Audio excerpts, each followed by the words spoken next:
Hello and welcome to our look ahead to what the papers will be bringing us on Sunday morning. I'm joined this evening by Jerry Scott, political correspondent at the Press Association, and also Callum MacDonald, presenter for Times Radio. Hello to you both. Good evening. Good evening. Just going to take our viewers through the front pages very quickly. Let's start with The Observer, which reports on the inquiry into Downing Street parties. It says Number 10 staff have had their swipe card data logged, and that Sue Gray has details of a previously unreported event. According to the Sunday Telegraph, the UK government believes Russia's president claims Mr. Putin is plotting to install a pro-Moscow regime in Ukraine. The Sunday Times carries claims from a Tory MP who says that she lost her job as a government minister because she was a Muslim. And we're going to take you to the Express that you can see on your screen right now, which is calling for Prince Andrew to be stripped of his title as Duke of York. OK, that's a quick glimpse through some of those front pages. We're going to start off then. Jerry and Callum, lovely to see you. I wonder, Jerry, if you could kick us off with the front page of the Sunday Times, sacked as a minister because I was Muslim. Yeah, I mean, it's a pretty extraordinary claim, this. This is Nazgani saying that she was told her Muslimness was an issue, that it had made other colleagues uncomfortable, that she hadn't done enough to speak up for the Conservative Party when it was facing allegations of Islamophobia. And, these are really explosive claims. She says that, she was basically told that this was the whole reason she was shuffled out of the cabinet. Now, that the government has said this isn't true and this isn't the case, but it really just demonstrates, doesn't it, how, she's a senior Tory MP and the party is just absolutely eating itself at the moment. It seems like every 5 minutes there's a new fire for Boris Johnson and the party to fight. And it's really extraordinary, actually. They're really shocking claims. And I think that, with everything else that's going on with the Sue Gray report, with the allegations that are being faced, it's just another problem for Boris Johnson. Callum, before I just read out a reaction we've had from a spokesman for the Whip's office, your take on this story? It is shocking, as Jerry says, and I think that a couple of things that it also gives away. One is the willingness of Conservative MPs to speak out so openly at this stage against their own party, against whips, against the Prime Minister, against the whole operation of the Conservative government, really, and that's coming from within.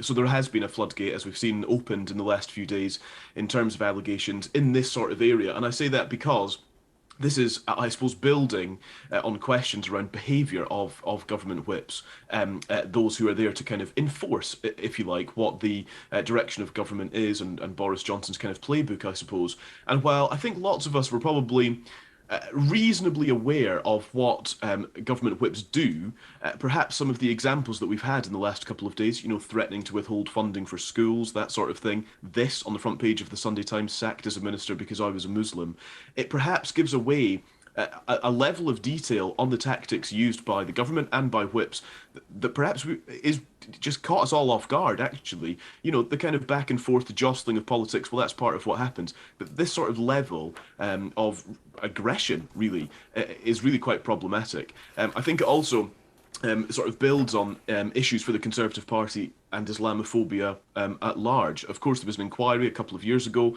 looking at the Conservative Party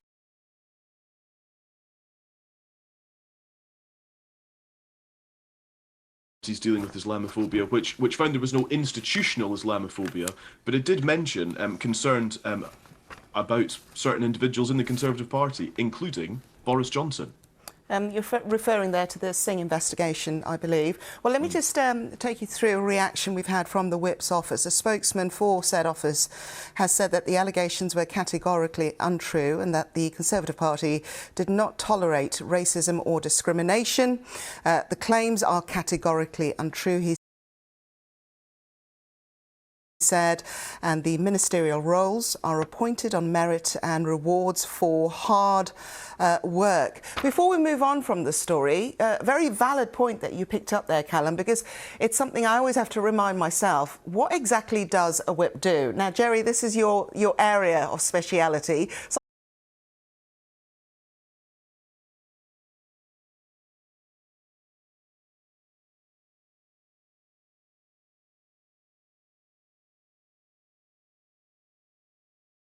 I wonder if you could just tell our viewers, what is the relationship between the whip and the backbenchers? Well, I mean, it's varied. At the very base of it, it's all about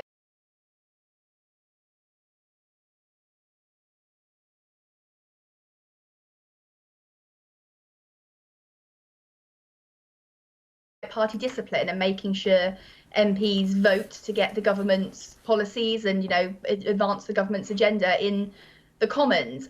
But in reality, the role is far wider. It can be seen as kind of a pastoral role as well. And it's a mixture of kind of carrot and stick. There's a famous speech that Gavin Williamson, who was a former chief whip, made where he spoke about using a sharpened carrot, which raised a few eyebrows to get things done. But, you know, over the years, there's been all kinds of myths and stories about the kind of methods that the whips use, whether that's having kind of compromat on MPs and threatening to release it, or whether it's, you know, offering them promotions in the future.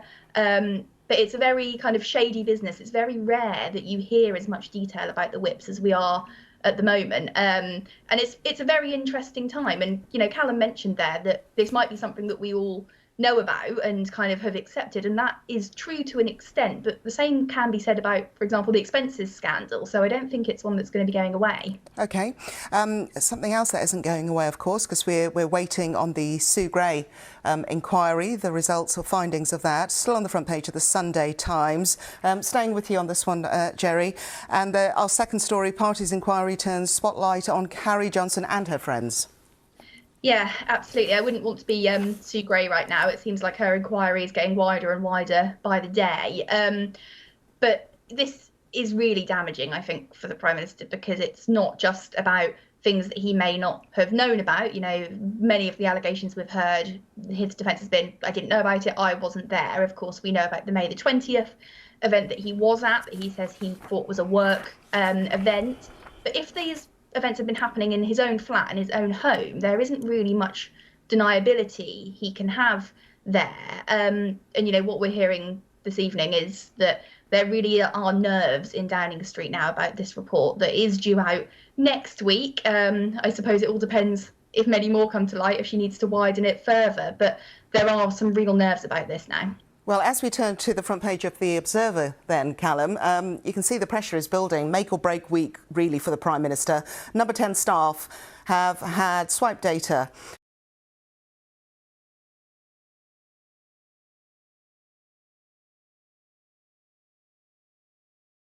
their swipe card data logged as part of this investigation.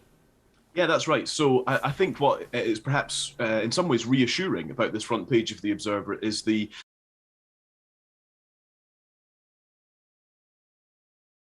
amount of information that Sue Gray is collecting. As Jerry says, this thing has been delayed now for another few days. I mean, delayed is perhaps the wrong word. It's sort of been pushed back from when we were initially expecting it to be released.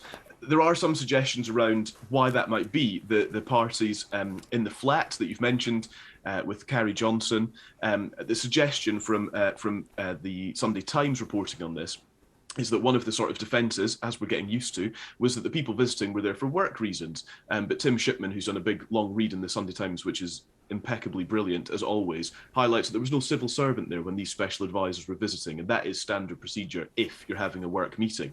So then the Observer builds on this and really digs into what it is that Sue Gray is picking apart. So this is the idea that staff, as they swipe in with their passes, she has the information on who was where when, which will be crucial, I suppose, one, in establishing the size of these parties, who was there in terms of special advisors, their level of seniority, civil servants. And I think as well it's worth considering in all of this, you know, as we kind of piece together all the reporting on Partygate, we're still waiting for Dominic Cummings to see Sue Gray. So although we've all seen what he has been revealing in the last couple of weeks, he will be telling that to Sue Gray tomorrow, I think is the suggestion. And the other thing about where we're at with all of the party investigation is that Martin Reynolds, who of course is the parliamentary private secretary who sent the infamous bring your own booze email, there is some suggestion in some of the papers that perhaps he has turned. Has he turned? And you know, somebody saying he doesn't have much to lose. So actually, is he telling Sue Gray every little detail? He's not holding anything back, because what's the point? It's potentially all over for him anyway. OK, let's turn to the Sunday Telegraph, Jerry, and we've got a take here on events, a UK take on events taking place in Ukraine, between Ukraine and Russia, coming from Liz Truss.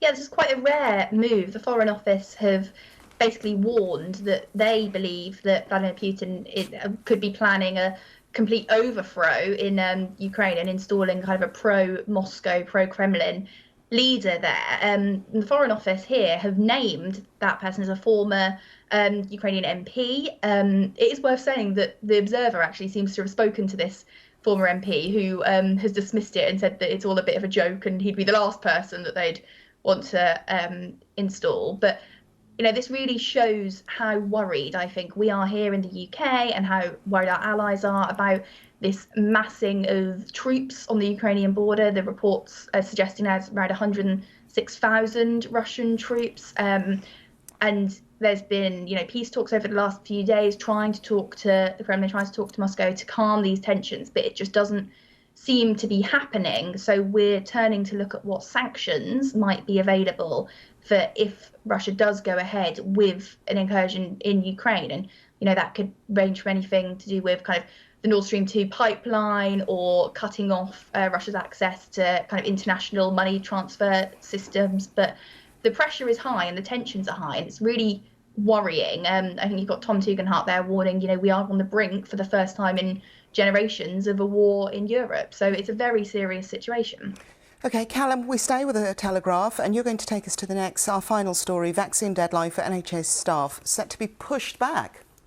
Yeah, so this is the idea, of course, that vaccination has been made compulsory for NHS staff in England, and the idea was that they were to be they would have to have their first vaccine by February the 3rd in order that they'd be fully vaccinated by the 1st of April. As things stand, 80,000 NHS staff are still unvaccinated. Through today, we've seen demonstrations and protests by NHS staff, you know, to sort of sum it up, saying, you know, don't make vaccinations compulsory.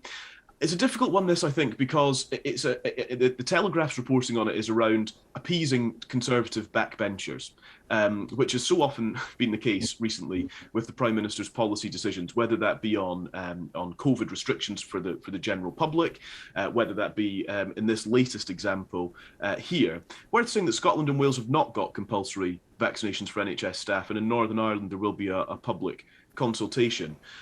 So I think there's this kind of feeling, which is a slightly confusing one, that compulsory vaccines are obviously to increase vaccine uptake, and the threat to NHS staff was you will be fired if you're not vaccinated. And then at this point, about 6% of NHS staff are not vaccinated. And so now there's concern that actually, was this a good idea in the first place? You know, if you had 80,000 people walking out of the NHS in the next couple of months, I think we'd find ourselves in a pretty dire situation, an even more dire situation in terms of NHS staffing than we've seen over the last sort of 18 months. I did note as well that the Royal College of GPs is also suggesting that perhaps there should be a delay in the timetable, I suppose, for getting NHS staff vaccinated in order to build in more time to persuade and convince. Potentially there's an argument to suggest, well, if you've not been persuaded or convinced by now, I don't know what's going to change that. It's an interesting story. It's one that causes all sorts of debate, of course, around compulsory vaccination. I suppose at the end of it, it's about, you know, how safe you want to feel. If you're in hospital and you're being treated by somebody who's unvaccinated, are you comfortable with that? Am I comfortable with that? Are other staff members in the NHS comfortable with that? Yeah, of course, we saw those protests today. We'll revisit many of these stories and hopefully others that will come into us by 11:30. For now, though, Jerry and Callum, thank you very much indeed. Thank you. And to thank you for watching here on BBC News. Don't go away, because coming up, it's Click.